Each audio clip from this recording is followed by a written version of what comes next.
Welcome to Coffee Talk. We're shooting today at Mycelium Gallery with David Steele. And today our guest is going to be Amber Watkins and Drew Hale of That Sick Feeling. Do you ever get that sick feeling? Those waves of fear when you're listening to Lou Reed. It is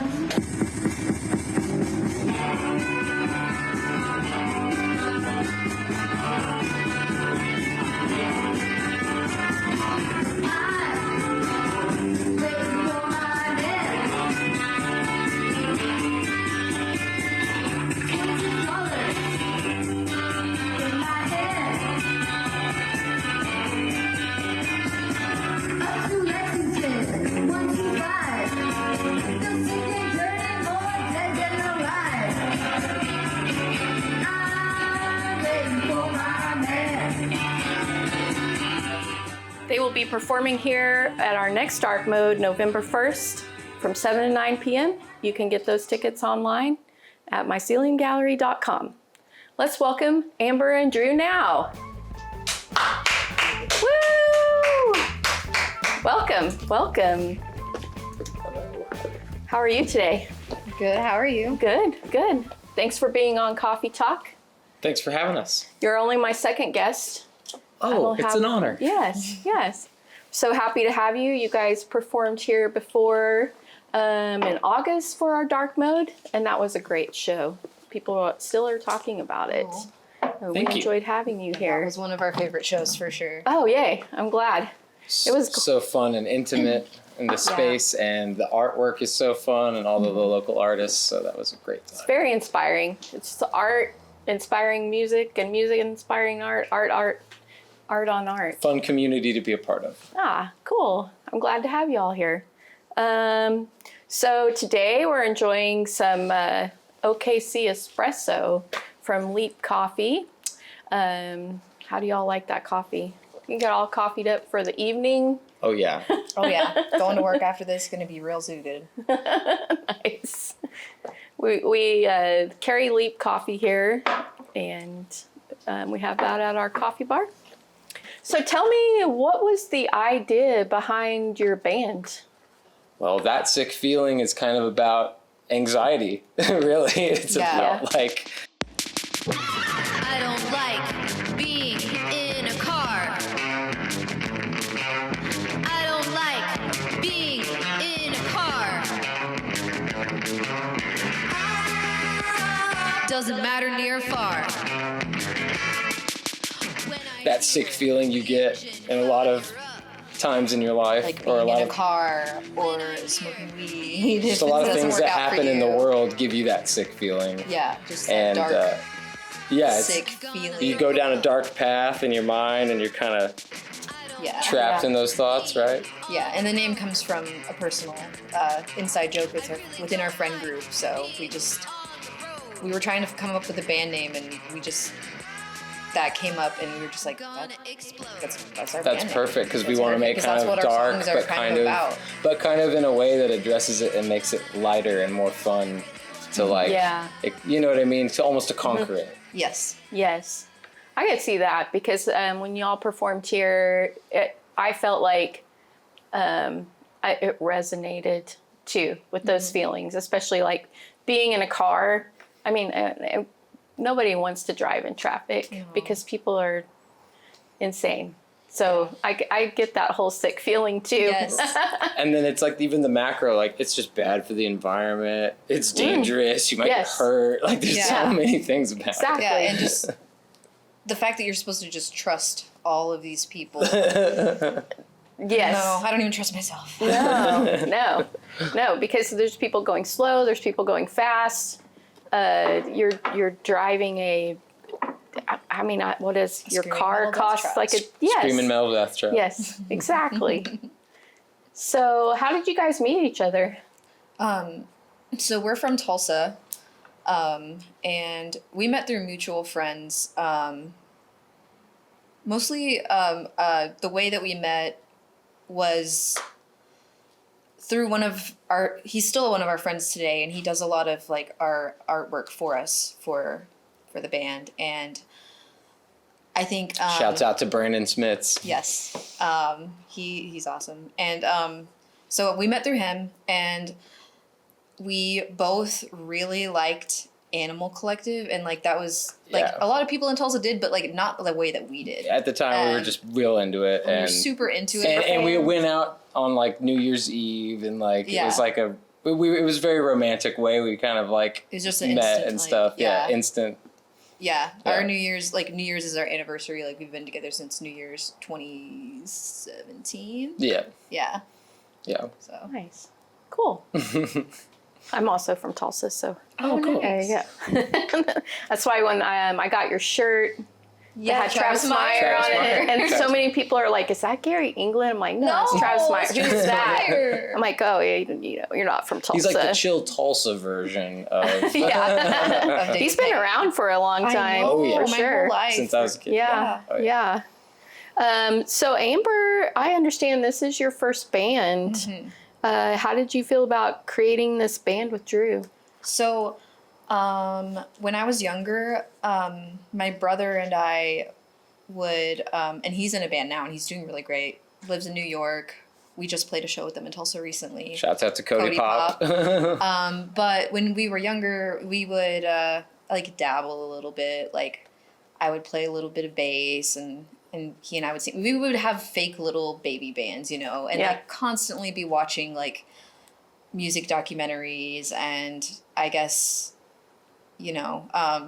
and then from there it was I had just this deep love of karaoke, and I'm not gonna ever claim that like I'm like a great singer or anything like that. I've just always really enjoyed it. It's just always made me happy, and like even at like some of my earliest memories are just of me as a kid like wandering around the house just singing to myself. So I feel like I don't know, just doing the band is like really conquering a big social fear of mine, and Yeah. So getting like I imagine because if you have anxiety, getting up and singing in front of people is also a little anxious too. Yeah. absolutely. I was selectively mute when I was younger, and I was so shy that even like as an adult, like early adulthood, like I couldn't even order food. I didn't learn how to drive until I was 21. So most people that have known me my whole life would never have imagined that I would do something like this. And I feel like it's a really empowering feeling. Every time we finish a show, I feel like I just really conquered something huge. Yeah. And it's really helping me combat that anxiety. Yeah.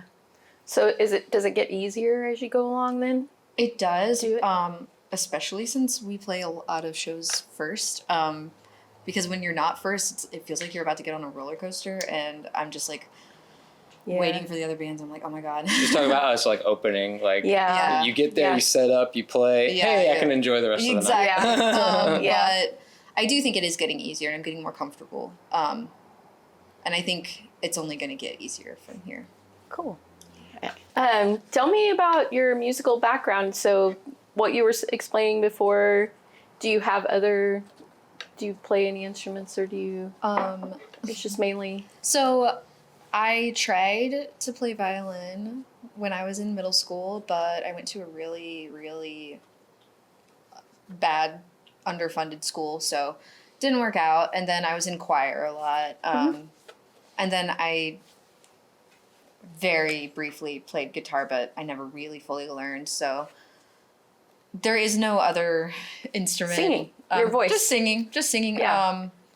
And then I had, I think a lot of like the reason that music is so big for me is because my parents are huge on music. Like they were goths in the 80s, like, and they were constantly blasting their music, and like it just really influenced my brother and I, and we got to, we got into music really early, and we were always finding new music online, like.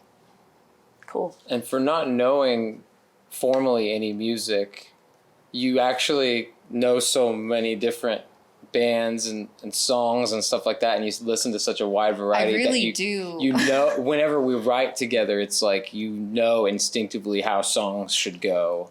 Yeah. Yeah, I do. I like so many different types of music.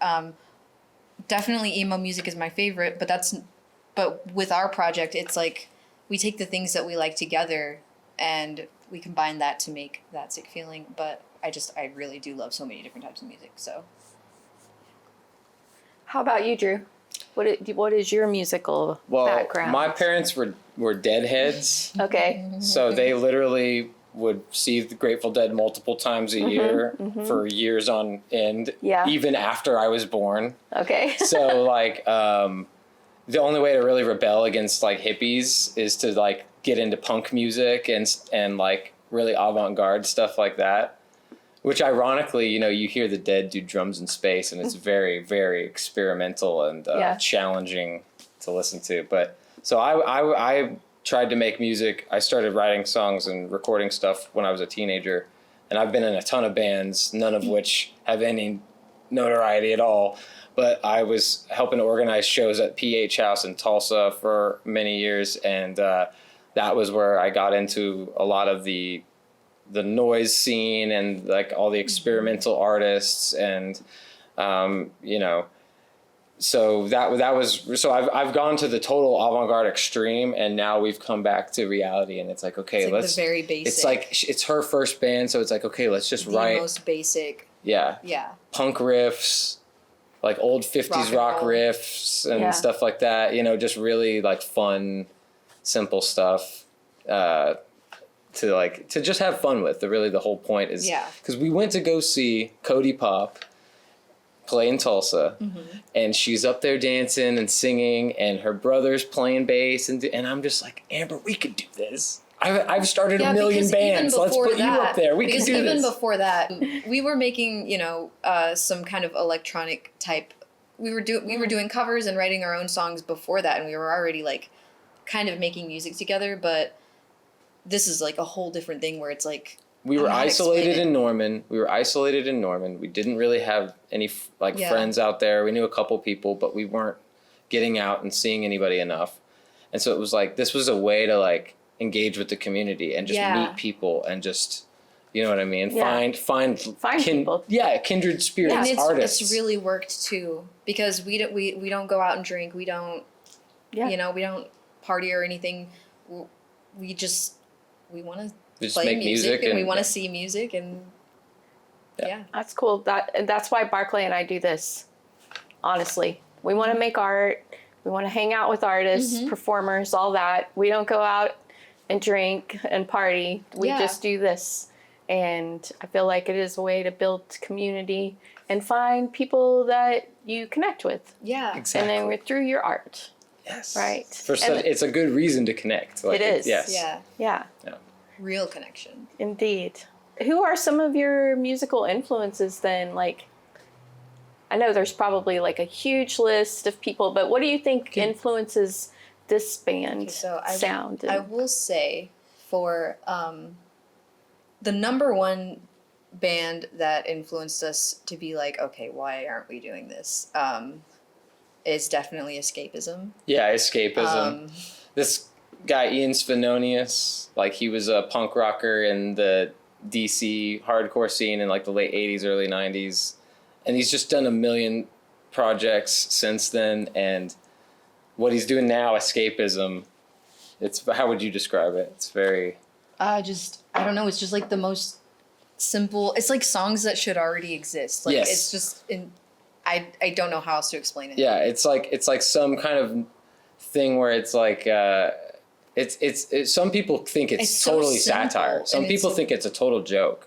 But to Kinda me, like I how listen they see to us. it. To me, I listen to it, and I'm like, he could not be more serious. Like he's Yeah, gone, he's dead serious. Yeah, I don't know. It's But yeah, that's number one. Yeah. And then we have a deep love for Lou Reed. Yes. And the Velvet Underground and David could see Bowie that. and David Eno and yeah, and then I like a lot of like like female fronted bands, but I noticed, I think for us we want, it's like I feel like there's no women are always trying to sing pretty, and I want to be able to do a Lou Reed and be taken seriously without having to just be what am I saying here? What am I saying? No, I You think, just I want to think like you're rock saying- out. Yeah. Yeah. I just Yeah. want to make rock and roll music. I don't know. Yeah.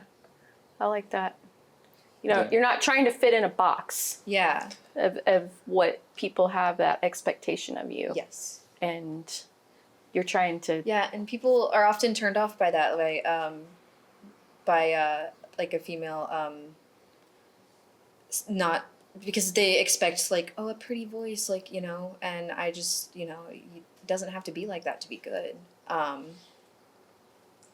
Yeah. And then a lot of the way we do approach making the music with the drum machine and stuff, that's kind of like inspired by like bands like Suicide and like Ween, even using like 4-track tape players to play their backing tracks and just jam along to and kind of stuff like that. And a lot of that, you know, rock and roll is kind of real estate. You know, you got garage bands, you got bar bands, and now you got like bedroom pop. And that's kind of like, you know, we can't afford to like, you know, have a rehearsal space or something like that. Yeah. And we don't have a drummer, we don't have a drum set or anything like that. So it's like, okay, we have to be able to do this in our room. Yeah. So the drum machine and stuff. Well, I think like that fits perfect, like when you want to do a smaller venue. So like we can't even have drums in here, Right. Because you know we have a metal ceiling, and we tried once, and it was not great. I bet it was So, very echoey, yeah. The kind of bands we have here are definitely more like that. It fits this vibe too. Nice. Yes. So expanding on that, can you tell me more about your songwriting process and the importance of your lyrics being intelligible? Okay. So when we go to shows, 99.9% of the time, the music is incredible and we love it, but we can't understand anything they're saying. Right. You can understand maybe a word or a phrase. I don't smoke weed like all these other fuckers around me. They say try a different strain. Only gonna drive me insane. And there's something so magical about having songs so simple that strangers are already catching on and singing back with you. Yes. And that's just how we want our songs to be. We want our words to be heard. We want already know this. It almost harkens to that punk ethos or like that 50s rock, early 60s rock thing of like the chorus is the title, is the point of all of the lines, and you know, you will know the song by the end of the song. Like you can totally you know just exactly remember what it. it's about. You know what it is. Yeah. Yeah. It is a real earworm songs because Right. I will be just bebopping along driving and I'm like, you know, singing a song. I don't like being in the car. So it does resonate. Where does your, like, I love your style. Like I'm always about a good fit and the scene that you set up for your shows too. So is that also influenced by the same kind of bands, or how do you? So for me, I think for me personally, it's a combination of a lot of things, but I'm 90% of the time wearing a slip dress, which I feel is very Courtney Love inspired. And pretty much that's all I think about. And then we have our sunglasses. Well, one of the which ways makes us like cartoon characters. Well, also it's like, you know, just the stage lights are always bright, and you don't ever have to look directly at any of the people in the audience. True. So helps with the anxiety. Oh, 100%. Yes. These are like the darkest sunglasses ever, and I don't have to look at And also, I just always thought it was cool to see bands where, you know, it's in a dark, dingy bar, but they're wearing sunglasses. Yes. Yeah, I don't know. There's just Yeah. something so They're so rock and cool. roll. There's There's something some so cool rock and dudes. roll about that I Cool just, dudes. I don't know. Nice. Yeah, and then you just dress real nice. I just dress. Yeah, that's one of the things, right? I think punks should look nice. I think, you know, there's like a psychological war going on, and there's something about being able to present yourself in a certain way and being able to get your ideas across. And I just, you know, there's enough crust punks out there, and I don't have any tattoos, so it's not like I can get away with looking like that kind of rocker anyway. So I go for the tie and button up look. Yeah. Yeah. I definitely it's think kind of a David Lynch thing, but it's kind of love that. Yeah. No, when he Yes. went to get his haircut, his hair used to be a lot longer. He actually showed the lady a picture of David Lynch, and I was dying. Nice. I can't get it to do the weird She was like, "Who is electrocuted this?" thing. I could definitely see you all rocking out at the. Oh man, now Roadhouse? yes, at the Roadhouse. 100%. We would Yes. love Thank you. That's that. a Is huge a huge Yes. compliment. There are many hidden David Lynch references, especially within It's Dark true. Path. A lot of songs have those references. Nice. Yeah. I love that. I'm a big fan, for sure. Even though I forgot the name of it right now, but you know, I wasn't prepared for that question. So, moving forward, where do you see that sick feeling being, you know, in the future, and what are your goals from here? We're planning on recording an album for the spring. We want to put it out in the spring. And Put out our first album. Put out our first album in the spring. And we may possibly be going into hiding for a while to work on that album. Yeah, so playing kind of less shows. in Oklahoma less often, maybe once every couple months or so instead of every week. every week. Every week in October, come see us, by the way. Every single Yeah, you're playing here and Tulsa, back and forth. Yes, back and forth. Yes, and, Yes. and we just had a show, and we have 2 shows this week, and we have Playing in another show. Norman and Norman, Oklahoma City, Tulsa, Tulsa. and then we have a show in Kansas playing a house City. party. Yeah, and then Kansas cool. City and Norman or Yes. in November. We're busy in October. Getting out there. Yes. Yes. So we're gonna take a step back. It's gonna be winter time. We're not gonna play as frequently. We're gonna record that album. Maybe even evolve our sound a little bit. Maybe play out of town a little more. Try to play Southwest a little bit. Nice. Maybe like Colorado and stuff. Yeah, I noticed y'all have been making some videos too. You've got some videos on YouTube. Oh yeah. Try to have a video for all of Yeah. our songs. Oh yeah, we're gonna make a Dark Path video. We're gonna try to. Yeah. We have We have ideas. plans. We have like a plans. storyboard for We it. have plans. We Nice. have actors. Yeah, we have extras. Extras. Yeah. Cool. All right. Well, I think that is all of my questions today. I really appreciate y'all being here for Coffee Talk. Once again, you can see That Sick Feeling along with Lane Yes. at our next Dark Mode, November 1st. And those tickets are online at myceliumgallery.com. Let me see if I got anything else here. Oh, yeah. And also, this interview will be in our next issue of The Spore, which will come out in January. We have The Spore right here. That is a collective zine that we make in-house that's free. You can pick it up in a lot of different places. And so I will have this interview on YouTube, of course, and then I'll have like a synopsis of our interview in The Spore as well. Yeah. Thank you so Yeah, much for having us. thank you. Yeah. I look forward to your show. We're looking forward to Yes. playing. This is like one of our we love favorite playing places. I love it. Cool. We'll have you as often as we can. Thank you. And thank you to David Steele Media for always shooting our shows and editing and doing all that fun stuff. And thank you to Barclay. She is our live audience today. And always a moral support.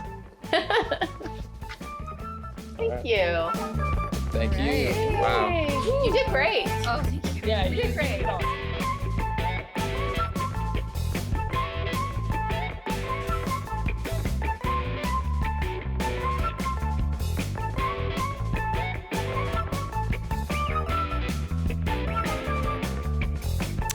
Want to just give a shout out today to my friend, my bestie, Katie Graham of Threaded Fables, and also the Artist Closet. She made this amazing shirt for me for the Coffee Talk self, and you can check out this coffee pocket and my cool name tag. Thanks, Katie.